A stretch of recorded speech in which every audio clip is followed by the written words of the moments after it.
Welcome to all my dear student. स्वागत है आपका अपने चैनल पढ़ाई लिखाई पे विद मी वीरेंद्र। तो आइए स्टूडेंट, आज हम देखने वाले हैं क्लास 8 का चैप्टर नंबर 5 जिसका नाम है लाइट। बायो साइंस का चैप्टर लिया गया है।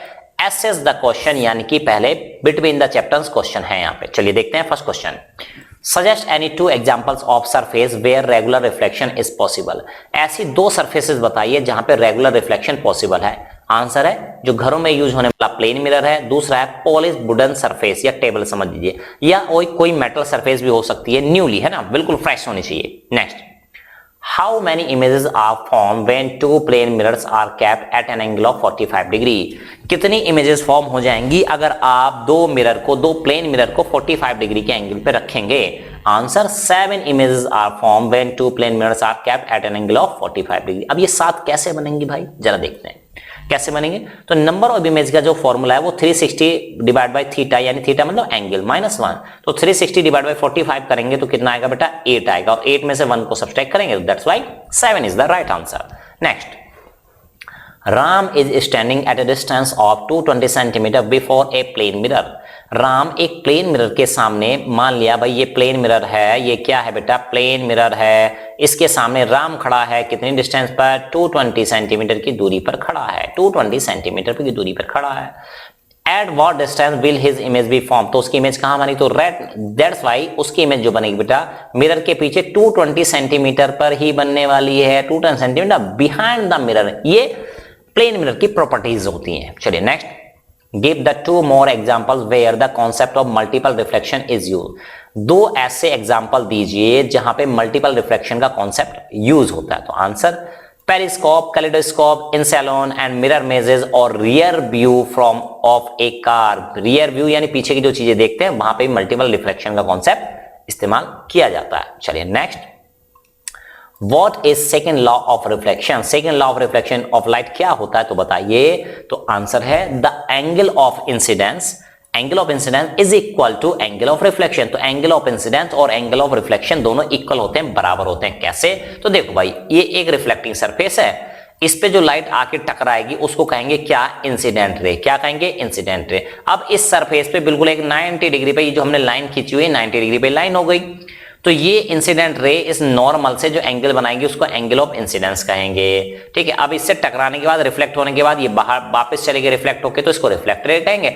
और ये रिफ्लेक्टेड रे नॉर्मल से, यहां से नॉर्मल से जो एंगल बनाएगी उसको एंगल ऑफ रिफ्लेक्शन। तो ये दोनों बराबर होते हैं जब रेगुलर रिफ्लेक्शन हो रहा होता है तब। चलिए नेक्स्ट, ऐसा सेकेंड पार्ट देखते हैं। First question, name A common I defect that generally occurs in old age people. ऐसे एक डिफेक्ट का नाम बताइए जो आपकी आंखों में हो जाता है और जनरली बुढ़ापे की एज में, जब आप है ना एज ज्यादा हो जाती है तब ये होता है। तो राइट आंसर है बेटा कैटरेक्ट होती है बीमारी। Next, what is the nature of the image formed on the retina of human आई। तो आपको बताना है ह्यूमन आई की रेटिना पर जो इमेज फॉर्म होती है उसकी नेचर कैसी होती है। तो आंसर, डिमिनिश्ड, छोटी होती है, इन्वर्टेड यानी कि उल्टी बनती है। तो इमेज जो बनती है रेटिना पे वो छोटी और उल्टी बनती है। Next, what do antioxidant do in our body. Antioxidant हमारी बॉडी में क्या करते हैं। Right answer, antioxidant can neutralise the effect of radical. तो ये रेडिकल्स के इफेक्ट को न्यूट्रलाइज कर देते हैं या खत्म कर देते हैं। Next, Which eye defect is caused due to fluid pressure in our eyes। तो कह रहा है कौन सा आई डिफेक्ट है, ठीक है, जो हमारी आईज में फ्लूइड प्रेशर की वजह से हो जाता है। तो नाम है ग्लाइकोमा। क्या नाम बेटा, glaucoma. Next, What happens when a ray of light enters air from water। क्या होता है जबकि एक रे ऑफ लाइट एयर में एंटर करती है, कहां से, पानी से, वाटर से जा रही है एयर में। तो देखो भाई, तो एक चीज सीधी चीज देखो, पहले हम उल्टा करके बता रहे हैं इसको। तो ये एयर है, ये बेचारी सीधी जा रही थी पानी में, तो इसका रास्ता ये होना चाहिए था, है ना। तो इस सरफेस पे एक नॉर्मल खींच लेना है, सीधी लाइन खींच लेना है। तो भाई देखो ये जानी इधर चाहिए थी, लेकिन ये थोड़ी सी इधर होके जा रही है, यानी इस नॉर्मल की तरफ मुड़ गई है ना। तो एयर से वाटर मारी तो नॉर्मल की तरफ मुड़ रही है। अब इसका उल्टा कर दीजिए, तो भाई देखो ये नॉर्मल खींच लेते हैं पहले, तो पानी से एक रे ऑफ लाइट जाएगी, ये पानी से जा रही है, तो इसको इधर इधर इधर इधर इधर इधर जाना चाहिए था, लेकिन ये क्या हो गई, थोड़ी अवे हो जाएगी। कहां हो जाएगी, नॉर्मल से अवे हो जाएगी, है ना।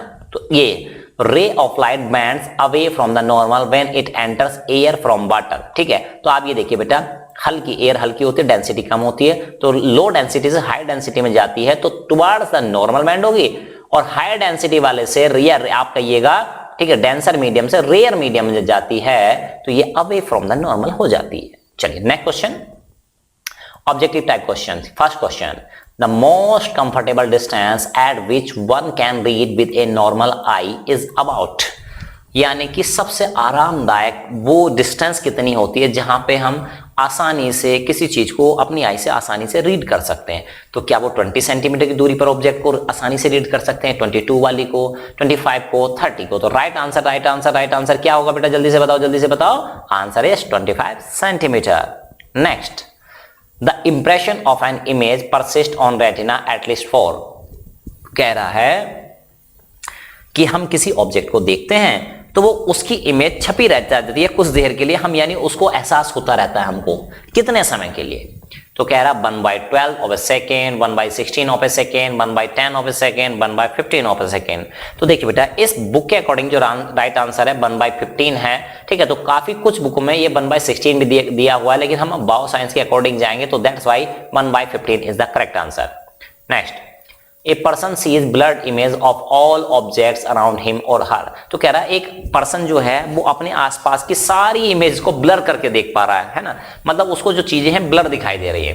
That person is suffering from, तो इस पर्सन को कौन सी बीमारी है? क्या मायोपिया है, क्या हाइपरमेट्रोपिया है, क्या नाइट ब्लाइंडनेस है, या कैटरेक्ट है? तो राइट आंसर है बेटा क्या, कैटरेक्ट। कौन सी बीमारी है? Cataract. Fourth, an observer moves towards a plane mirror, एक पर्सन प्लेन मिरर की तरफ मूव करता। तो लो भाई, ये पहले हमने बना लिया, प्लेन मिरर हो गया हमारा, क्या हो गया बेटा, प्लेन मिरर हो गया है, ठीक है। अब प्लेन मिरर के बाद कह रहा है कि भाई ये कितनी है ना, तो ये कितनी स्पीड से मूव कर रहा है, 2 की स्पीड से मूव कर रहा है, ठीक है। अब कह रहा है the speed of image with respect to observer, तो भाई ये जो इधर इमेज रखी होगी वो भी मूव करेगी, क्योंकि जितने डिस्टेंस पे ऑब्जेक्ट उतने डिस्टेंस पे इमेज। तो ये भी 2 से करेगा, ये भी 2 से करेगा, तो दोनों एक से, ये भी 2 से भगा रहा है, ये भी 2 से, तो दोनों की आपस में, ऑब्जेक्ट की और मिरर की, इमेज की आपस में क्या रिलेटिव स्पीड, क्या 2 है, 4 है, 2, 0 है, 1 है? तो राइट आंसर है बेटा 4, ऐड हो जाएंगी दोनों speed.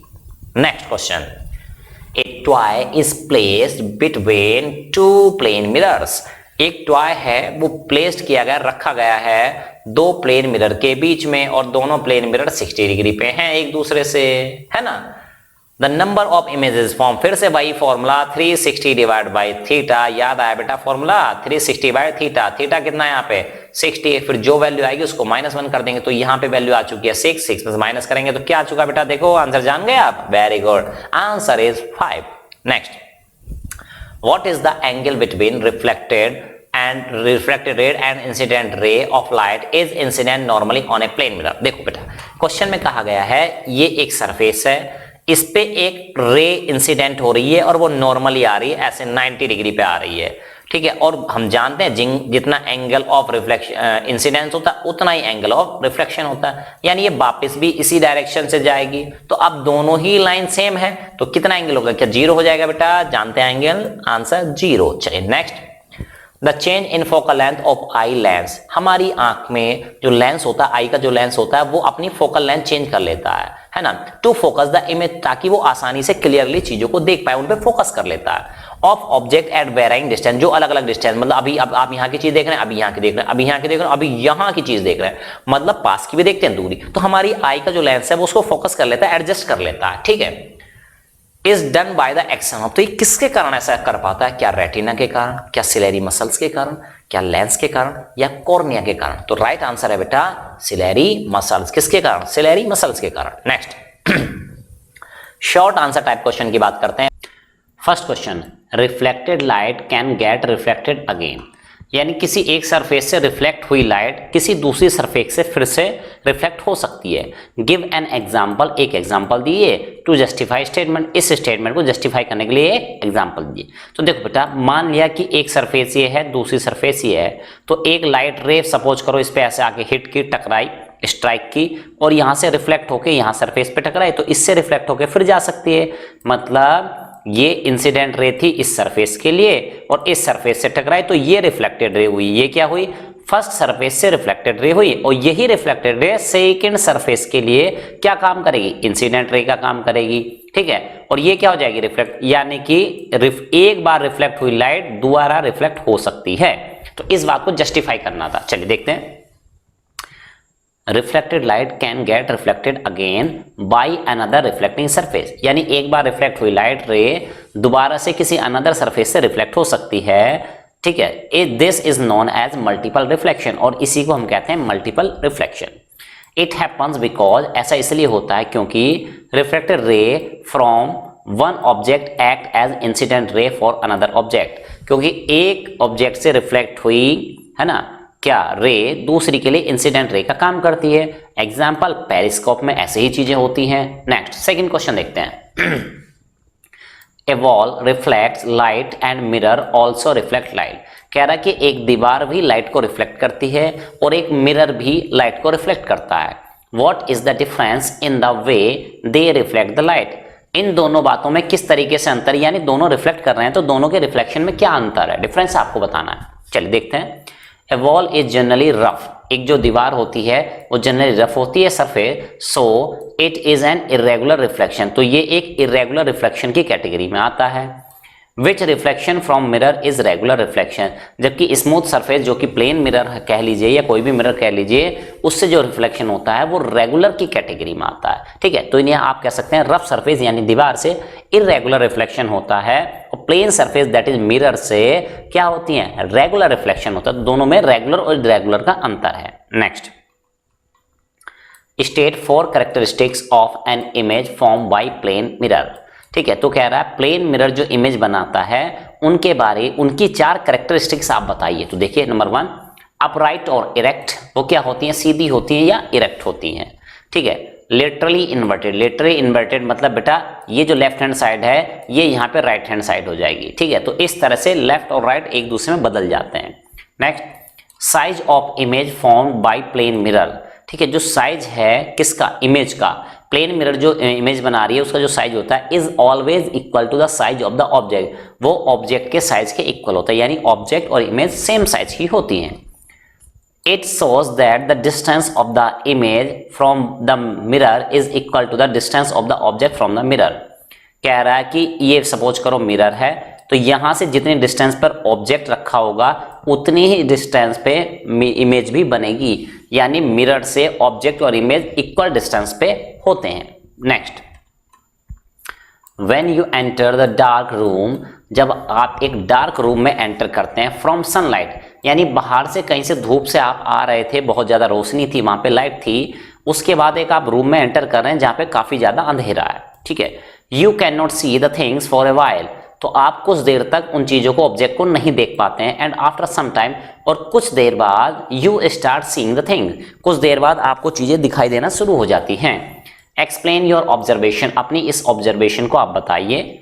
Answer, when you enter the dark room, जब आप एक डार्क रूम में एंटर करते हैं फ्रॉम सनलाइट, सनलाइट से, you can not see things for a while, कुछ देर के लिए आप चीजों को नहीं देख पाते हैं। एंड अदर समटाइम्स, है ना, और आफ्टर सम टाइम यानी कुछ देर बाद you start seeing the things, आपको वो चीजें दिखाई देने लगती है ग्रेजुअली, धीरे धीरे। बिकॉज, ऐसे क्यों होता है, because when we were in sunlight, जब हम धूप में थे, सनलाइट में थे, बहुत तेज रोशनी में थे, मोर लाइट वाज एंटरिंग, तो ज्यादा लाइट एंटर कर रही थी आपकी आईज में, है ना, इन आवर आईज, हमारी आंखों में। Suddenly the amount of light decreases, और अचानक से जैसे आप कमरे में आए जहाँ पे लाइट नहीं थी तो वहां पे लाइट का अमाउंट डिक्रीज हो गया सडनली, अचानक से, बहुत तेजी से, है ना।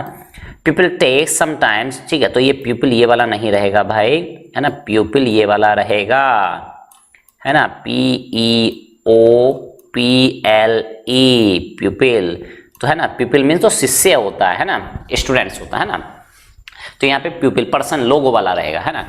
Take some time to adjust, तो कह रहा है तो लोग क्या करते हैं हमारी, सॉरी ये प्यूपिल कौन सा वाला, सही है भाई, ये आइज वाला प्यूपिल है ना, ओके ओके ओके, है ना, पर्सन वाला नहीं है, ये आइज वाला प्यूपिल है, चलो करेक्ट कर लो बेटा, है ना। PUPIL, प्यूपिल क्या है, ये आइज वाला प्यूपिल है, ठीक है। Take some time to adjust, तो हमारा जो प्यूपिल होता है वो एडजस्ट करने के लिए क्या करता है, कुछ टाइम लेता है, यानी कि इतनी ज्यादा रोशनी से इतनी कम लाइट में आ गया तो क्या करते हैं वो एडजस्ट करने के लिए थोड़ा टाइम लेता है। So we see the things clearly after some time, इसलिए चीजें हमें कुछ समय के बाद दिखाई देती हैं, जब तक वो एडजस्ट कर रहा होता है तब तक हम नहीं देख पाते, ठीक है। तो आईज में एक पार्ट होता है प्यूपिल, ठीक है।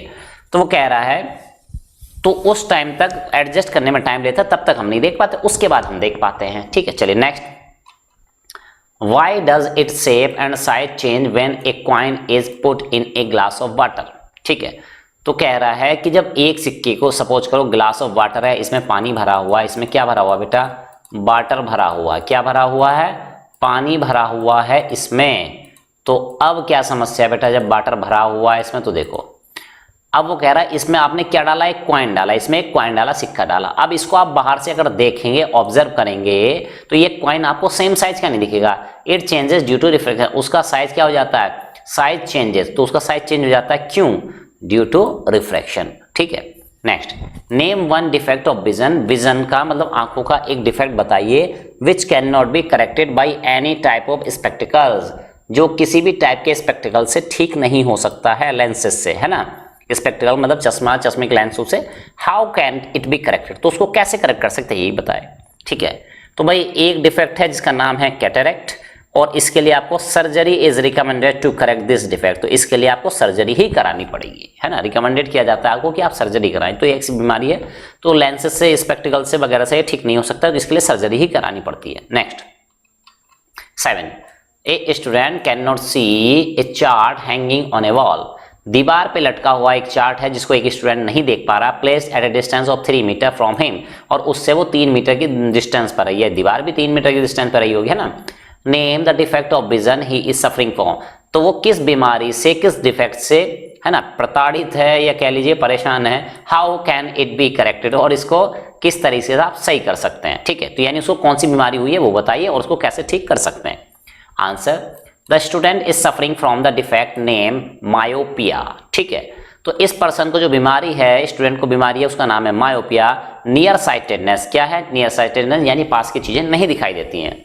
करेक्शन कैसे सही करेंगे, this defect can be corrected using, किस तरह से, कॉनकेव लेंस, यानी कॉनकेव लेंस का आप इस्तेमाल करके इस बीमारी को रिमूव कर सकते हैं, करेक्ट कर सकते हैं।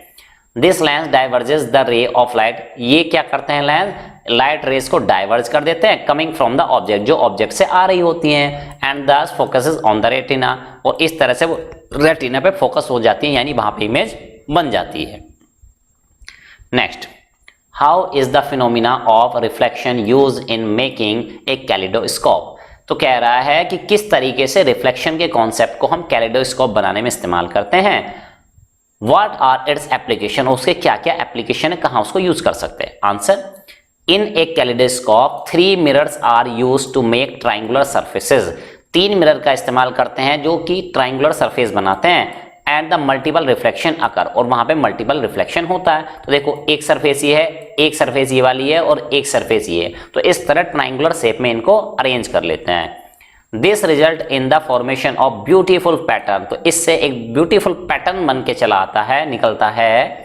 ठीक है, और ये कहाँ यूज करता है, टू स्टडी जियोमेट्रिकल पैटर्न, तो जियोमेट्री के जो पैटर्न्स होते हैं, यानी मैथमेटिक्स में जियोमेट्री वगैरह आती हैं, तो वहां पे उनकी स्टडी करने के लिए इनका इस्तेमाल कर सकते हैं। तो ये एप्लीकेशन हो गया इसका। Next, question number 9, what happens to the light when it get disperse, give an example. ठीक है, क्या होगा जब लाइट क्या हो जाती है, डिस्पर्स्ड हो जाती है, तो क्या होता है, गिव एन एग्जांपल, एक एग्जांपल देके बताइए। Answer, when light gets disperse, जब वो डिस्पर्स मींस बेटा बिखर जाती है ना, डिस्ट्रीब्यूट हो जाती है। It made a spectrum of 7 colour, तो जब वो डिस्पर्स्ड होती है तो 7 कलर एक साथ दिखाई देते हैं, उनका स्पेक्ट्रम दिखाई देता है, जिसका नाम हमने दिया है VIBGYOR, where V means violet, I for indigo, B for blue, G for green, Y for yellow, O for orange and R for red. Dispersion of light from a prism, ठीक है, एग्जांपल ये prism रखा, जब इसमें white light यानी सन वाली light डाली जाती है तो ये 7 कलर में डिवाइड हो जाती है, डिस्ट्रीब्यूट हो जाती है, कहीं आप डिस्पर्स हो जाती है, बिखर जाती है, और ऊपर वाला आता है आर और सबसे नीचे वाला होता है V. Next, long answer type question पे चलने वाले हैं अभी। चलिए स्टूडेंट्स देखते हैं first question, what is a periscope, एक पेरिस्कोप क्या होता है, for what purpose is it use, किन किन पर्पजों के लिए इसका इस्तेमाल किया जाता है। Explain it's working with A relevant diagram, आप इसकी वर्किंग को समझाइए एक प्रॉपर डायग्राम देके। चलिए देखते हैं। A periscope uses a combination of various mirrors to see the object that are out of the direct line of sight, ठीक है, सपोज करो भाई कोई ऑब्जेक्ट यहाँ पे रखा है, कोई ऑब्जेक्ट यहाँ पे रखा है और आप यहाँ देख पा रहे हैं सीधे, इससे ऊपर नहीं देख पा रहे हैं, नीचे नहीं देख पा रहे हैं, बस यहीं पे इतना ही स्पेस आपको प्रोवाइड कराया गया, इसी में देख सकते हैं, है ना। मतलब आप कुछ ऐसी कंडीशन में, ऐसी परिस्थिति में फंस चुके हैं कि इससे बाहर और कुछ अब देख नहीं पा रहे। तो ऐसे केसेस में, ठीक है, वो कह रहा है कि कॉम्बिनेशन ऑफ मिरर्स, यानी 2-3 मिरर्स का कॉम्बिनेशन आप यूज कर सकते हैं, ठीक है, यानी कि जो ऑब्जेक्ट है वो डायरेक्ट सीधी आपकी नजरों से दूर है, तब उसका इस्तेमाल करते हैं। तो in periscope 2 plane mirrors are set at 45 degree. तो 2 प्लेन मिरर होते हैं, वो आपस में कितने डिग्री पे, 45 डिग्री पे सेट कर दिए जाते हैं। तो देखो एक 45 डिग्री ये है और एक 45 डिग्री यहाँ पे बनना है, ठीक है, और एक ये यहाँ पे परपेंडिकुलर, एक वर्टिकल हो गया। At 2 ends of a tube, तो ये एक ट्यूब हो गई, ये क्या हो गई बेटा, एक ट्यूब हो गई, इसके पे एक यहाँ नीचे पे 45 पे सेट कर दो, एक यहाँ पे 45 पे सेट कर दो। तो इस तरह से जो आपकी डायरेक्ट आइज है ना से दूर है, उस चीजों को भी आप देख पाते हैं। तो सबमरीन वगैरह इन सब चीजों में क्या करते हैं, इन सब चीज का यूज करते हैं। Next, Ashima while waving her hand for fast in very fast in front of her eyes, यानी अपने आशिमा क्या कर रही है, अपने आंखों के सामने हाथ रख के उसको तेजी से दाएं बाएं हिला रही है ऐसे, है ना। तो वो कह रहा है observes that her fingers appear blood.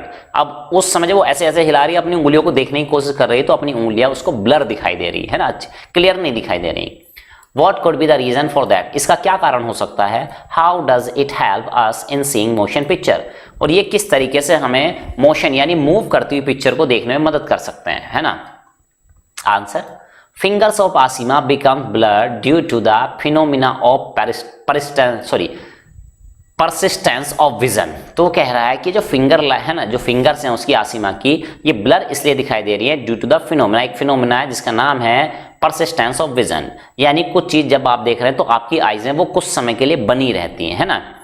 If we move our hand with more speed then 1 time in 1/16, एक सेकंड में 16 बार से ज्यादा अगर आप चीजों को हिला रहे हैं, एक सेकंड में 16 टाइम से ज्यादा, यानी 1/16, देन यानी आप ऐसे कह लीजिए कि भाई, है ना, वो कह रहा है कि भाई किसी चीज को मूव कराने के लिए आप 1/16 सेकंड से कम टाइम ले रहे हैं, ठीक है, ठीक है। तो वो कह रहा है कि अब आपको क्या होगी, इमेज आपको ब्लर दिखाई देंगी, तो ऐसा इसलिए होता है। Next, are all animals equally sensitive, क्या सारे एनिमल बराबर सेंसिटिव होते हैं to same intensity of light. मतलब किसी ऑब्जेक्ट पे समझ लो या ह्यूमंस पे, एनिमल्स पे समझ लो, तो 2 एनिमल्स हैं, उन पे बराबर है ना तीव्रता की, इंटेंसिटी की लाइट, तेज लाइट डाली गई, तो क्या सब सेम फील करेंगे, क्या बराबर सेंसिटिव होंगे? एक्सप्लेन विद एप्रोप्रिएट एग्जांपल, इनको एक एप्रोप्रिएट एग्जांपल देके आप समझाइए। Answer, no, all animals are not equally sensitive to same intensity of light, यानी सारे के सारे animal same intensity of light के प्रति बराबर सेंसिटिव नहीं होते हैं। The sensitiveness of light depend, लाइट की जो सेंसिटिवनेस है वो डिपेंड करती है on numbers of rod and all animal do not have same number of rods, ठीक है। तो रोड्स ये क्या होते हैं, सेल्स होते हैं, तो भाई जिस एनिमल के पास जितने नंबर ऑफ सेल्स वो उतना ही ज्यादा सेंसिटिव। तो वो कह रहे हैं कि भाई सबके पास बराबर नंबर ऑफ रोड्स नहीं होते हैं, इसलिए वो सेम अमाउंट में सेंसिटिव भी नहीं होते हैं। Next, write the parts of an eye on this diagram, वो कह रहा है इस डायग्राम में इन पार्ट्स के नाम लिखो। व्हाट आर देयर फंक्शन, उनके फंक्शन क्या होते हैं। तो ये जो 1 कहा है, 2 कहा है, है ना, इसने लाइनिंग दी तो सबके नाम लिखे हैं। तो देखो बेटा, 1 को बोल लेंगे कॉर्निया, सेकंड को एंटीरियर चैम्बर, ठीक है, थर्ड को आइरिस, फोर्थ को लेंस, मैक्यूला और फोबिया बोलेंगे, फिफ्थ को सिलेरी मसल बोलेंगे, 6 को, और 7 को बोलेंगे स्कैला। चलिए next, question number 5, describe an experiment that shows light bands. आपको एक एक्सपेरिमेंट करके दिखाना है और उसमें दिखाना है कि लाइट बैंड होती है, मुड़ती है। It goes from one medium to another medium, जब वो एक मीडियम से दूसरे मीडियम में जा रही होती है तो वो बैंड होती है। तो ये एक्सपेरिमेंट करके दिखाओ। तो देखो एक्सपेरिमेंट कैसे करेंगे, take a plane glass slab. तो ये ग्लास स्लैब, एक ग्लास का टुकड़ा ले लिया, ऐसे पूरा है ये टुकड़ा यहाँ तक, ठीक है। तो ये प्लेन ग्लास स्लैब आपने ले लिया है, ठीक है। Put some water on the slab, slab के ऊपर पानी भर लेंगे, है ना। Now pass the light beam from the slab, अब स्लैब के पास से आप क्या करें, लाइट पास कराएं। तो भाई पहले एयर से आएगी, फिर वाटर में आएगी, है ना, ऐसे, फिर पीछे एयर में निकल जाएगी। Light bends when it changes its medium, तो लाइट बैंड हो जाती है जब ये अपना मीडियम चेंज कर दे, as shown in the figure, जैसे ही डायग्राम में दिखाया गया। तो देखो भाई, एयर से आई, देखो जानी चाहिए थी सीधी, अब इधर बैंड हो गई, तो एक बार बैंड हुई। फिर अब वाटर से ग्लास में आई तो देखो जानी चाहिए थी यहाँ पे, अब वो सीधी ऐसे चली गई, ठीक है। उसके बाद जब ग्लास से एयर में आई तो देखो फिर मुड़ गई। तो यानी ये एक्सपेरिमेंट आपको दिखाएगा कि भाई देखो, है ना, एयर से वाटर, वाटर से ग्लास, ग्लास से फिर एयर, तो एयर हर बार बैंड हो रही है जबकि उसका मीडियम चेंज हो रहा है। Next question, explain the defects of human I. Human आई में होने वाले डिफेक्ट्स के बारे में बताइए। देयर काजेस, उनके कारण क्यों होते हैं वो।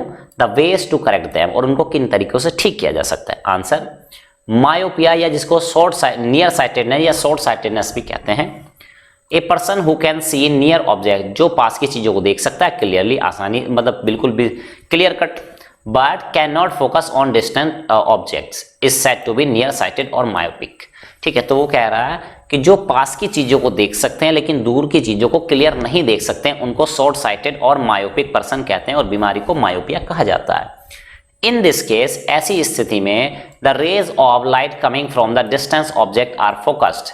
तो कह रहा है ऐसी कंडीशन में क्या होता है, जो लाइट आ रही होती है दूर ऑब्जेक्ट से, आर फोकस्ड, उनको फोकस किया जाता है इन फ्रंट ऑफ रेटिना, रेटिना के सामने, नॉट एट द रेटिना। ठीक है, focus in front retina, retina के सामने ये फोकस हो जाती है, not at the retina, retina पे नहीं होती, रेटिना के पास कहीं सामने हो जाती है, यानी पहले ही हो जाती है उससे। ठीक है, ऐसा करेक्शन क्या करेंगे, this defect can be corrected using concave lens. तो आपको कैसा यूज करना चाहिए, कॉनकेव लेंस का यूज करना चाहिए, जो कि रेस को क्या कर देता है, डाइवर्ज कर देता है। नेक्स्ट, हाइपरमेट्रोपिया की बात करते हैं, जिसको फार साइटेडनेस कहते हैं। A person who can see distant object, जो दूर की चीजों को देख सकता है clearly, but can not focus on near object, लेकिन पास की चीजों को नहीं देख सकता आसानी से clearly, said to be far sighted, उसको फार साइटेड कहते हैं बीमारी को, और क्या कहते हैं, पर्सन को फार साइटेड या हाइपरमेट्रोपिक कहते हैं, और बीमारी को हाइपरमेट्रोपिया कहते हैं। In this case, the rays of light coming from the near objects are focused behind the retina. यानी उसका फोकस रेटिना के पीछे बन जाता है, not at the retina, retina पे नहीं बनता है। Correction, this defect can be corrected using convex lens. कैसे, कॉन्वेक्स लेंस का यूज करके आप उसको करेक्ट कर सकते हैं। Third, astigmatism. ये क्या होता है बेटा, astigmatism is a common vision condition that cause blur image. ठीक है, ये एक ऐसा विजन है जिसमें लोगों को जो इमेज होती है वो ब्लर दिखाई देने लगती हैं। It occurs when the cornea the clear front cover of the eye, है ना, कॉर्निया क्या होती है, the clear front cover of the eye, eye का आगे वाला हिस्सा, इज इरेगुलरली शेप, उसकी शेप रेगुलर ना होके इरेगुलर हो जाती है, because of the curvature of the lens inside the eye. और ऐसा क्यों होता है, ये डिपेंड करता है लेंस जो अंदर है उसकी कर्वेचर पर, कैसी शेप लिया हुआ वो, है ना। In this case the I does not focus light rays evenly. तो कह रहा है ऐसी स्थिति में लाइट बराबर बराबर फोकस नहीं होती, कंसंट्रेट नहीं होती है ऑन रेटिना, रेटिना पर। दिस रिजल्ट्स इन डिस्टॉर्टेड और blood vision at all distances. ठीक है, तो इसके परिणाम स्वरूप डिस्टॉर्ट या ब्लर इमेज हमें, विजन हमें दिखाई देता है ना, एट ऑल डिस्टेंस, सभी डिस्टेंसेस पर। करेक्शन कैसे करेंगे, this defect can be corrected using cylindrical lenses. कैसे, सिलेंड्रिकल लेंस का आप यूज करेंगे तो ये सही हो सकती है। नेक्स्ट, न्यूमेरिकल प्रॉब्लम्स आ जाते हैं। क्या है first numerical, what is the value of n in the following diagram. इस डायग्राम में n, ये जो एंगल दिया है, इसकी वैल्यू क्या होगी। तो देखो बेटा, हम ये मान लेते हैं ये एक इंसिडेंट रे है जो कि फर्स्ट सरफेस ये है, इस पे आके गिरी, और ये इस पे नॉर्मल खींचा गया, नॉर्मल से एंगल है 30। तो आप जानते हैं एंगल ऑफ इंसिडेंट और एंगल ऑफ रिफ्लेक्शन कितना होगा, इक्वल होगा, तो that's why this angle is 30। आप देखो बेटा, इसको जरा आगे बढ़ा के देखो, इसको आगे बढ़ा के देखो, तो आप देख पा रहे हैं एक ट्राइंगल बन गया, और ये एंगल कितना है यहाँ पे, ये एंगल 90 है, ये एंगल कितना है बेटा 90, कितना है 90 है। तो अब देखो बेटा, ये 30 है, 90 है, तो ये कितना हो गया, आप सोचिए ये कितना हो चुका है बेटा, ये 60 हो चुका है क्या, दैट्स इट, ये 60 हो चुका है। अब सोचो बेटा, ये इंसिडेंट एंगल है नॉर्मल से, तो ये अगर 60 है तो ये कितना होगा, ये भी 60 हो जाएगा, कितना हो जाएगा 60। तो that's why angle n is 60 here, है ना, एंगल क्या हो गया 60 हो गया। Next, if a plane mirror shift through a distance of 5 centimetre towards an object. ठीक है, तो मान लिया भाई ये एक प्लेन मिरर था, ठीक है, और यहाँ पे था हमारा ऑब्जेक्ट, क्या था यहाँ पे ऑब्जेक्ट। तो भाई प्लेन मिरर है, यहाँ पे ऑब्जेक्ट है, ठीक है, तो भाई डेफिनेटली इमेज भी कहाँ होगी, इमेज भी उतनी ही डिस्टेंस पे होगी। ठीक है, through a distance of 5 centimetre. तो कह रहा प्लेन मिरर शिफ्ट हो गया है 5 centimetre distance towards the object. तो देखो भाई ये यहां था, अभी ये यहां आ गया है, कितना, अभी ये सपोज करो यहां पे इसको डैश डैश खींच देते हैं ऐसे, अब ये यहां आ गया, कितना खिसका, 5 सेंटीमीटर, कितना खिसका है, 5 सेंटीमीटर खिसक चुका है, very good. And the object shift through 10 centimetre towards the mirror. और कह रहा है कि ऑब्जेक्ट क्या हुआ है, 10 सेंटीमीटर खिसक गया है, यानी ऑब्जेक्ट इधर आ गया 10 सेंटीमीटर, कहाँ आ गया, इधर। तो देखो भाई 5 तो प्लेन मिरर खिसक गया और 10 ऑब्जेक्ट खिसक गया इसकी तरफ, ठीक है। तो टोटल ये कितने क्लोज आ चुके हैं, टोटल ये 15 क्लोज आ चुके हैं, कितने आ चुके हैं, 15 क्लोज आ चुके हैं, very good. Then find the shift in the position of image. Image की पोजीशन में क्या शिफ्ट हुआ होगा ये आपको बताना है। तो भाई इमेज कितनी शिफ्ट हुई होगी, देखो अब एक चीज समझो, इमेज कितनी शिफ्ट होगी ये पोर्शन हमें करके बताना है कि भाई इमेज कैसे शिफ्ट हुई है और कितनी शिफ्ट हुई है। और ये क्वेश्चन हमारा किसके अंतर्गत आता है, ये हमारे न्यूमेरिकल के अंतर्गत आता है, ठीक है। तो कौन सा न्यूमेरिकल है, 2 वाला न्यूमेरिकल है, क्वेश्चन नंबर 2, ठीक है। तो अब देखो बेटा मैं आपको एक न्यूमेरिकल वैल्यू लेके यहाँ पे क्वेश्चन सॉल्व करने की कोशिश करता हूँ, ठीक है। तो ये भाई प्लेन मिरर था, मान लिया ये वैल्यू मान ली मैंने, कितनी डिस्टेंस है बेटा, ये 100 है ना। तो यहाँ पे आपका ऑब्जेक्ट रखा ये 100 पे, तो डेफिनेटली जो इमेज बनेगी वो भी कहाँ पे बनेगी, 100 पे। कहाँ पे बनने वाली है, 100 पे, ठीक है। अब कह रहा है 5 सेंटीमीटर ऑब्जेक्ट खिसक गया, सॉरी मिरर खिसक गया।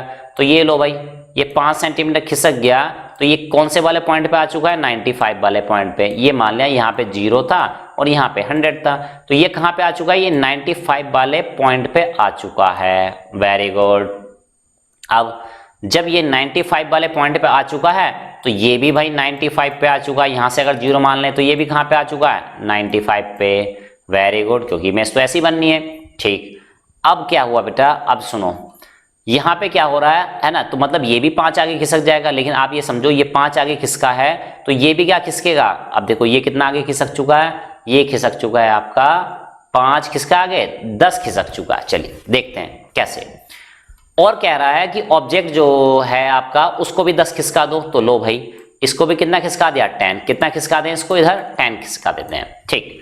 अब सुनो बेटा इसको 10 खिसका दिया, तो अब एक चीज सोचो बेटा, ऑब्जेक्ट यहां आ चुका है और मिरर अब एग्जैक्टली यहां हो चुका, मिरर कहां हो चुका बेटा, मिरर यहां हो चुका है, यहां यहां यहां, ठीक है। तो अब आप बता पाएंगे कि ऑब्जेक्ट और मिरर के बीच में कितनी डिस्टेंस है, ठीक है। तो देखो बेटा ऑब्जेक्ट यहाँ पे है, मिरर यहाँ पे है, तो ऑब्जेक्ट पहले यहाँ मिरर जो है पहले 5 इधर खिसक चुका है, मिरर पहले यहाँ खिसक चुका है, ऑब्जेक्ट 10 इधर आ चुका है, ठीक है। तो कितना शिफ्ट हुआ बेटा, देखो तो भाई मान लिया हमने माना था ये डिस्टेंस कितनी थी, ये 100 थी, तो 5 ये इधर खिसका, 10 ये इधर खिसका, ठीक है। तो कितना क्लोज आ चुके हैं, ये 15 क्लोज आ चुके हैं, कितना क्लोज आ चुके हैं, 15, ठीक है। अब जब ये 15 क्लोज आ चुके हैं तो भाई ये सोचो इमेज को भी कितना आना पड़ेगा, 15 क्लोज आना पड़ेगा, लेकिन 15 तो आना पड़ेगा, लेकिन आप सोचो ये बेटा ये 5 कहाँ जाएगी, तो ये 5 कहाँ जाएगी, तो ये भी, तो यानी कि जैसे ही ऑब्जेक्ट इधर खिसका था, मिरर इधर खिसका था 5, उस टाइम पे ये जो इमेज थी ये भी क्या खिसक चुकी थी, ये 10 खिसक चुकी थी, कितनी खिसक चुकी थी, 10, ठीक है। तो देखो भाई इसलिए हो जाएगा 20, मतलब आप ये समझो, फिर से देख लीजिए बेटा, ये एक प्लेन मिरर है, यहाँ पे ऑब्जेक्ट रखा है 100 पे, कितने पे रखा है, 100 पे, है ना। मिरर भी, इमेज भी रखी है कितने पे, 100 पे। अब देखो जैसे ये 5 खिसका, कितना खिसका, 5, तो देखो ये 5 खिसका, ठीक है। तो ये आपका जो ऑब्जेक्ट है वो कितना खिसक चुका है, इधर 5, कितना खिसक चुका है, 5। तो भाई उसके बाद क्या हुआ, तो आप समझो जब ये यहाँ पे 5 पे खिसका है तो आप समझो ये इमेज कहाँ खिसकेगी, भाई इसको भी 5 खिसकना है, तो यानी अब ये समझो बेटा इनके बीच की डिस्टेंस कितनी रह चुकी थी, 95, कितनी रह चुकी थी, 95। अब ये देखो तो ये कितना खिसक चुका है, इसकी भी 95 होनी है, ये कितनी होनी है, 95, लेकिन भाई ये 5 इधर खिसका, ऑब्जेक्ट भी तो इधर खिसक चुका, तो ये उस टाइम पे 10 खिसक चुका होगा, कितना, 10। और फिर जब इसको 10 खिसका तो ये 10 और खिसकेगा, तो 20 हो जाएगा, दैट्स वाई, है ना। चलिए नेक्स्ट हॉट क्वेश्चन देखते हैं क्या है। First, does N air bubble inside water behaves like a lens, यानी कि पानी के अंदर एक बुलबुला है एयर का, ठीक है, तो क्या वो लेंस की तरह बिहेव करती है, एक लेंस बन जाता है क्या वो, इफ सो अगर ऐसा होता है what type of lens is it, तो वो किस टाइप का लेंस होता है, एक्सप्लेन कीजिए। Answer, yes an air bubble behaves like a lens inside water. पानी के अंदर वो क्या करता है बेटा, एक लेंस की तरह बिहेव करता है bubble. It is a concave lens, और वो कॉनकेव लेंस की तरह बिहेव करता है। कैसे पता चला? इट डाइवर्जेस द रे, क्योंकि वो रेज को डाइवर्ज कर देता है, so it is a concave lens, इसलिए वो एक कॉनकेव लेंस है। सेकंड क्वेश्चन देखते हैं। 3 plane mirrors are mounted on three walls forming an isosceles right angle triangle as shown in the figure। तो देखो भाई, यहाँ पे एक प्लेन मिरर लगा है, यहाँ पे एक प्लेन मिरर लगा है, यहाँ पे प्लेन मिरर लगा है, ये एंगल 45, ये एंगल 45 और ये हो गया 90। तो इसका 45 होने का मतलब है ये साइड और ये साइड आपस में बराबर हैं। चलिए next, how many images are form, भाई कितनी इमेज बनेंगे? Draw the diagram and indicate the position of the image. अब देखो उसने पूछा कितनी इमेज बनेंगी, अब किस टाइप की ये नहीं पूछा। तो देखो बेटा हम कैसे करेंगे, the number of images formed are infinite. तो कह रहा जो इमेज बनेंगी वो तो इनफाइनाइट बनेंगी, बिकॉज मल्टीपल रिफ्लेक्शन, मतलब ये टकरा के यहां से यहां जाएगा, यहां से टकरा के यहां जाएगा, यहां से टकरा के यहां से यहां, ये प्रोसेस एज इट इज चलता रहेगा। ठीक है, तो क्या होगा बेटा, ये प्रोसेस तो एज इट इज चलता रहेगा। लेकिन तो total image without overlapping, overlapping मतलब एक दूसरे के ऊपर बिना ना बने, है ना, मतलब एक दूसरे के ऊपर ना आए।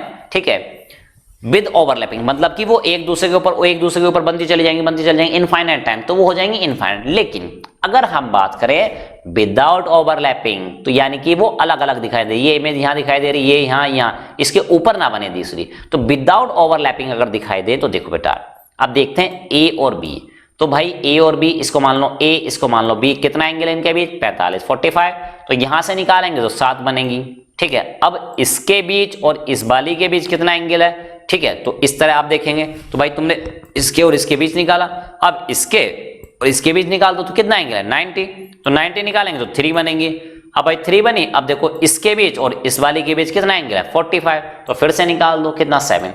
तो 7 ये 3 ये 17 इमेज बन जाएंगी। तो आप ध्यान रखिएगा विदाउट ओवरलैपिंग जो बनेंगी वो 17 और विद ओवरलैपिंग इनफाइनाइट बन जाएंगे। ठीक, चलिए next,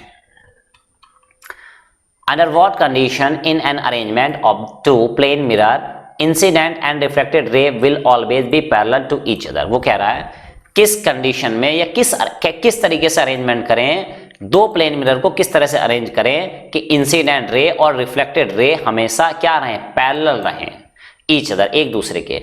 what ever the angle of incidence, चाहे एंगल ऑफ इंसिडेंस कुछ भी हो, वो हमेशा पैरेलल रहें, इंसिडेंट और रिफ्लेक्टेड। यानी अब वो कह रहा है so the same with the help of diagram, इसको डायग्राम की मदद से भी आप दिखाइए। चलिए तो देखो, when 2 mirrors are placed perpendicular to each other, जब 2 प्लेन एक दूसरे के परपेंडिकुलर होंगे तो क्या होगा, वहां पे जो इंसिडेंट रहेगी और रिफ्लेक्टेड रे होगी वो पैरेलल होंगी। देखो बेटे देखो, ये 2 पैरेलल साइड हो गई, सरफेस हो गई, यहां से एक लाइट रे आई, मान लिया 30 डिग्री के एंगल पे आई, 30 डिग्री पे आएगी तो रिफ्लेक्ट भी कितने पे होगी? 30 पे। अब ये 30 है तो आप ये ध्यान लो भैया, ये देखो है ना, ये दोनों कैसे हैं आपस में, इसका नॉर्मल कैसे होंगे? परपेंडिकुलर। तो ये कितना हो गया? ये हो गया 60। कितना हो गया? 60। तो भाई ये तो इसके लिए इंसिडेंट हो गई, तो रिफ्लेक्टेड भी कितना होगा? 60। रिफ्लेक्टेड भी कितना होगा? 60। अब ये 60 है तो बेटा ये एंगल कितना बचा? 30। तो देखो क्या एंगल सेम है? यस। ये देखिए इंसिडेंट रे आई थी और इस हॉरिजॉन्टल से 30 बना रही थी, अब ये जो रिफ्लेक्ट हो रही है ये भी हॉरिजॉन्टल से 30 बना रही है। तो मैटर नहीं करता, तुम इसको 30 कर लोगे तो ये 30 आएगा, तुम 40 कर लोगे 40 आएगा। ठीक है, तो यानी कि ये हमेशा क्या रहेंगे? एक दूसरे की लाइन जो जाएंगी हमेशा पैरेलल ही रहेंगी। चलिए next, when we place a glass frame in the path of narrow beam, वो कह रहा है कि जब हम एक ग्लास फ्रेम से एक नैरो बीम को पास कराते हैं और व्हाइट लाइट की एक बीम पास कराते हैं, ए स्पेक्ट्रम इज ऑब्टेन, तो आपको एक स्पेक्ट्रम दिखता है। बिवग्योर पढ़ा था हमने, है ना। What happens when A second identical prism is placed in an inverted position, वो कह रहा है अगर उसी के पास में सामने उसके इन्वर्टेड मतलब उल्टा करके एक दूसरा प्रिज्म रख दिया जाए, ठीक है, with respect to the first prism के रेस्पेक्ट में, draw a level diagram to utilise it, तो क्या होगा और आप डायग्राम की मदद से समझाइए। चलिए, when A second identical prism is placed recombination of colours occurs, तो कलर्स का रिकॉम्बिनेशन हो जाता है, यानी फर्स्ट प्रिज्म से जो 7 कलर में डिस्पर्सन हुआ था वो 7 कलर्स मिलके फिर से एक कॉम्बिनेशन बना लेते हैं और फिर से आपको व्हाइट लाइट मिल जाती है। ठीक है, तो देखो भाई ये व्हाइट लाइट थी, ये फर्स्ट प्रिज्म से जैसे निकली तो ये देखो 1 2 3 ये बहुत सारे कलर्स में मतलब 7 कलर्स में यहाँ से ऐसे बिग्योर के कलर में क्या हो गया, स्पेक्ट्रम ये डिस्पर्स हो गया। ठीक, अब फिर से जब उल्टा करके प्रिज्म रख दिया तो उल्टा वाला प्रिज्म तो उल्टा ही काम करेगा, है ना, तो क्या करेगा, फिर से एक लाइट में कंबाइन कर देगा उसको। नेक्स्ट, अब यहाँ पे भाई देखो कुछ 1-2 क्वेश्चन हैं जो ओलंपियाड में लिए गए हैं और बेसिकली वो एमसीक्यू है ना, तो 4 एमसीक्यू क्वेश्चन हम करने वाले हैं, तो चलिए देखते हैं। First question, dispersion of light by a prism is due to the change in. Dispersion of prism जो होता है वो किस चीज के चेंज के कारण होता है, क्या फ्रीक्वेंसी के कारण, स्पीड के कारण, स्कैटरिंग के कारण, नन ऑफ दीज के कारण। तो आंसर है बेटा स्पीड ऑफ लाइट डिफरेंट होती है डिफरेंट मीडियम में, इसलिए डिफरेंट हो जाता है। Next, a rainbow is form due to. Rainbow जो फॉर्म होता है वो किसके कारण होता है, कह रहा है reflection and dispersion of light through a water droplet. Second, total internal reflection, refraction and dispersion of light through a water droplet, इसके कारण होता है, कह रहा ओनली डिस्पर्सन ओनली रिफ्रैक्शन। तो राइट आंसर बेटा B is the right answer, total internal reflection, refraction and dispersion of light through a water droplet के कारण होता है। Next, third, 2 vertical plane mirrors are inclined at an angle of 60 degree with each other। 2 plane vertical mirror हैं, एक दूसरे से 60 degree के angle पे झुके हुए हैं। ए ray of light travelling horizontally, एक रे ऑफ लाइट आती है जो कि क्या है, दोनों के हॉरिजेंटल है। क्या है, दोनों के हॉरिजेंटल है। अब कह रहा है is reflected first one mirror, ठीक है, कह रहा पहले वो पहले मिरर से रिफ्लेक्ट होती है and then from the other, और फिर दूसरे से रिफ्लेक्ट होती है। द रिजल्टेंट डेविएशन इज, तो दोनों में मिला के रिजल्टेंट डेविएशन कितना रहेगा ये आप बता दीजिए। ठीक है, तो दोनों से मिला के रिजल्टेंट डेविएशन कितना रहेगा ये आपको बताना है। चलिए जानने की कोशिश करते हैं। देखो बेटा, तो आंसर हो जाएगा बेटा 120 डिग्री, मैं बता रहा हूं कितना है, 120 डिग्री। ठीक है, अब बेटा सुनो, कुछ बुक्स में कहीं पे आपको इसका आंसर 240 भी मिल जाएगा। ठीक है, क्या मिल जाएगा आपको, 240 भी मिल जाएगा, लेकिन राइट आंसर जानते हैं कैसे क्या हुआ है। सुनो, तो भाई आपने 2 सरफेस ले ली, एक सरफेस ये है, एक सरफेस ये है, एक दूसरे से कितना एंगल बना रही, तो लो भाई हमने 60 डिग्री का एंगल बना दिया। कितना एंगल बना दिया, 60। अब यहाँ पे एक हॉरिजॉन्टल रे लेके आए हैं, तो देखो कुछ बुक्स में क्या किया गया है आप ये जान लीजिए, 2 मिरर ले लिए गए हैं ऐसे, ठीक है, और ऐसे करके, ठीक है, आप ले लेंगे, या कहीं कहीं पे ऐसे भी ले लिया गया। देखो किसी बुक्स में ऐसे भी, ऐसे और इसको ऐसे ले आए, तो भाई दोनों को तुमने पैरेलल कर दिया, जब उसने कहा था कि दोनों ये साइड क्या है वर्टिकल, तो ऐसी कुछ गलतियां की गई हैं कहीं पे। ठीक है, चलिए, तो आपने मान लिया कि भाई ये हमने क्या खींच लिया है, इस सरफेस पे एक नॉर्मल, क्या खींच लिया बेटा, एक नॉर्मल खींच लिया। ठीक है, अब ये लाइट रे इस पे आके पड़ेगी, तो ये एंगल कितना हो गया, 30 डिग्री। कितना हो गया बेटा, 30। अब आप जानते हैं लाइट जितने एंगल पे आती है उतने एंगल पे वापस भी जाती है, मतलब तो एंगल तो नॉर्मल से नापते हैं, तो ये एंगल कितना हुआ बेटा, 60। भाई वो 30 है और ये नॉर्मल खींचा तो टोटल 90 होना। अब ये टोटल अगर 90 होना तो ये कितना बचा, 60। अब ये 60 हुआ तो ये रिफ्लेक्ट भी 60 पे होगा, है ना, रिफ्लेक्ट होगा कितने पे, 60 पे, तो ये हो गया 60। अब ये 60 है तो ये नॉर्मल और ये पूरा एंगल 90 होना, तो दैट्स वाई ये कितना हो गया, 30। ये एंगल कितना हो गया, 30। अब ये सुना बेटा, ये एंगल 30 है, ठीक है, और आप ये जानते हैं ये तो 90, ये कितना है, 60 है, तो भाई ये 30 है, ये 60 है, तो आप जान लीजिए ये वाली लाइन कितने एंगल पे आ रही है, 90 पे। और जब ये 90 पे आ रही है बेटा, नॉर्मल गिर रही है, तो जाएगी भी कहाँ पे, नॉर्मली, तो ये लाइन वापस ऐसे चली जाएगी। तो देखो बेटा, लाइट आई थी ये और लाइट जा रही है ये, तो इसके लिए मैं बता देता हूँ, लाइट आ रही है ये और लाइट जा रही है ये। तो अब आप बताओ बेटा कितना एंगल हुआ, तो देखो, है ना, तो आप देखो ये एंगल जो है, इंटरनल एंगल जो है इसका कितना हो जाएगा बेटा, 60 डिग्री। कितना दिखाई दे रहा है आपको, 60 डिग्री। ठीक है, लेकिन आप एक चीज समझिए बेटा, ये लाइट ऐसे आ रही थी और ऐसे मुड़ गई, तो कितनी मुड़ी है, ये कितना मुड़ी है, क्या इतना मुड़ी है क्या, जी हाँ, तो लाइट ये जो आ रही थी ऐसे करके आई और ऐसे करके मुड़ गई, तो यानी आप ये कह लीजिए पहले ये एंगल 60 था, तो बाकी एंगल कितना बचा, 120 बचा। कितना बचा, 120। ठीक है, तो भाई देखो, अब कुछ लोगों ने क्या किया है कि हमने ये एंगल 120 निकाला है, तो कुछ लोगों ने क्या कर दिया, ये पूरा एंगल ले लिया है ना, तो वो 240 एंगल इस तरह से दिखा रहे हैं, लेकिन वो गलत हो जाएगा बेटा, है ना। तो राइट आंसर अगर इंटरनल एंगल भी कहेगा इंटरनली तो वो 60 हो जाता, है ना, लेकिन किसी भी कीमत पे जो राइट आंसर है बेटा वो 120 डिग्री हो जाएगा। दैट्स वाई 120 के साथ हम जाएंगे। Next, a plane mirror reflecting a ray of incident light is rotated through an angle. कह रहा है चौथे क्वेश्चन में, देखो भाई, है ना, लास्ट क्वेश्चन है। कह रहा है एक प्लेन मिरर है, रिफ्लेक्टिंग रे of incident light is rotated through an angle. ठीक है, अब यहाँ पे क्या एंगल है, यहाँ पे थीटा। क्या है एंगल? थीटा मान लो, है ना। About an axis through the point of incidence. तो कह रहा है एक प्लेन मिरर है, रिफ्लेक्टिंग ए रे, वो रिफ्लेक्ट कर रहा है किसी रे को, ऑफ इंसिडेंट लाइट। ठीक है, यानी उस पे जो इंसिडेंट लाइन गिर रही है एक प्लेन मिरर पे, वो उसको रिफ्लेक्ट कर रहा है। ठीक है, अब कह रहा है is rotated through an angle. अब भाई इसको क्या करा दिया गया? रोटेट करा दिया गया। कितने एंगल से? मान लिया थीटा एंगल से। About an axis through the point of incidence, जिस पॉइंट पे वो गिर रही थी उस पॉइंट के अबाउट उस पे थीटा एंगल से उसको रोटेट करा दिया गया, घुमा दिया गया है। In the plane of the mirror, plane of the mirror में प्लेन क्या होता है? जिस उस पे है उसी, है ना, ये प्लेन है तो इसके चारों तरफ ऐसे करके घुमा दिया गया है। Mirror perpendicular to the plane of the incident, incident वाले के प्लेन के परपेंडिकुलर डायरेक्शन में घुमा दिया गया। अब कुछ क्वेश्चन कह रहा है ना, मतलब कुछ कहानी समझ में नहीं आ रही, लेकिन आप समझो इसको कि भाई है क्या। कुल मिलाकर कह रहा है कि भाई इंसिडेंट रे है, उस पर जाके गिरी, प्लेन को आपने रोटेट कर दिया, है ना। तो कुछ क्वेश्चन क्या होते हैं बेटा, आंसर से भी हम थोड़ा आइडिया लगा लेते हैं। देखिए, the reflected ray does not rotate. कह रहा है कि रिफ्लेक्टेड रे रोटेट नहीं होगी। क्यों भाई, क्या ऐसा हो सकता है? ठीक, तो जानिए बेटा, भाई जब आप इंसिडेंट रे को रोटेट करा देंगे तो क्या रिफ्लेक्टेड रे रोटेट नहीं होगी? बिल्कुल होगी भाई। चलिए next, the reflected ray rotates through an angle. कह रहा रिफ्लेक्टेड रे क्या हो जाएगी? रोटेट हो जाएगी थ्रू एन एंगल थीटा, और यहाँ पे क्या लिख देंगे? थीटा। तो रिफ्लेक्टेड रे भी रोटेट हो जाएगी थीटा से। Second, third, the reflected ray rotates through an angle theta. ठीक है, अब यहाँ पे क्या लिखा है? 2 थीटा जोड़ लीजिए यहाँ पे बेटा, क्या है? 2 थीटा।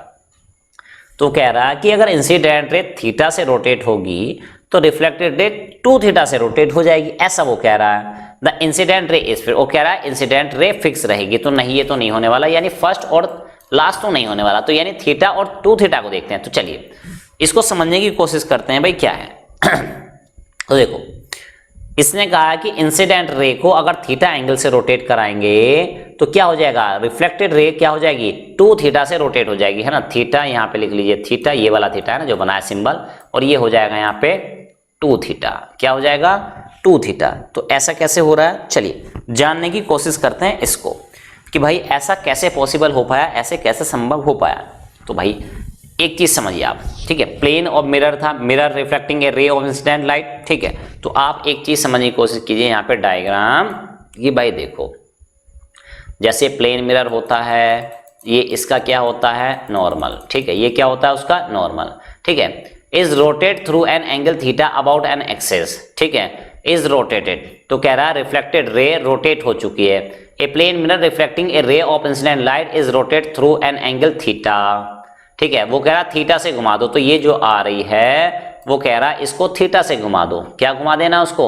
थीटा एंगल से घुमा देना है। तो भाई देखो, इसको अगर थीटा से घुमाओगे, मान लिया मैंने थोड़ा सा इसको इंक्लाइन कर दिया, सपोज करो अभी घुमा नहीं रहा हूं, इसको अभी थोड़ा सा थीटा इधर कर दूं।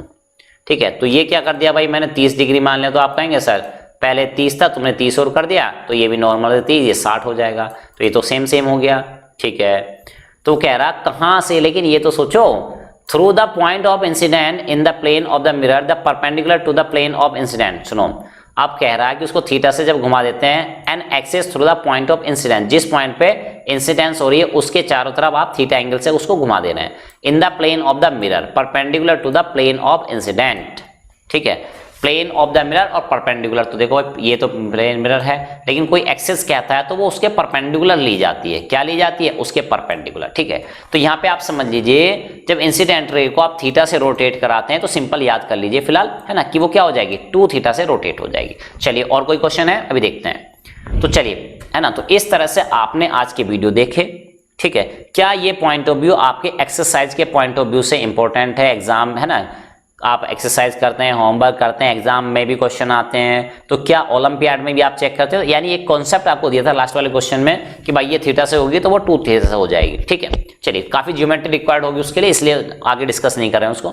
तो इस टाइप से आपने आज का वीडियो देखा, है ना, तो आप बताइए कमेंट बॉक्स में कमेंट करके क्या आपके लिए ये हेल्पफुल है। और अगर हेल्पफुल है तो क्या हम और भी इसी टाइप के बुक के या किसी अदर बुक के जो आपके एग्जाम है ना स्कूल में चलती है, हमें कमेंट बॉक्स में कमेंट करके जरूर बताइएगा। तो चलिए स्टूडेंट, मिलते हैं नेक्स्ट वीडियो में।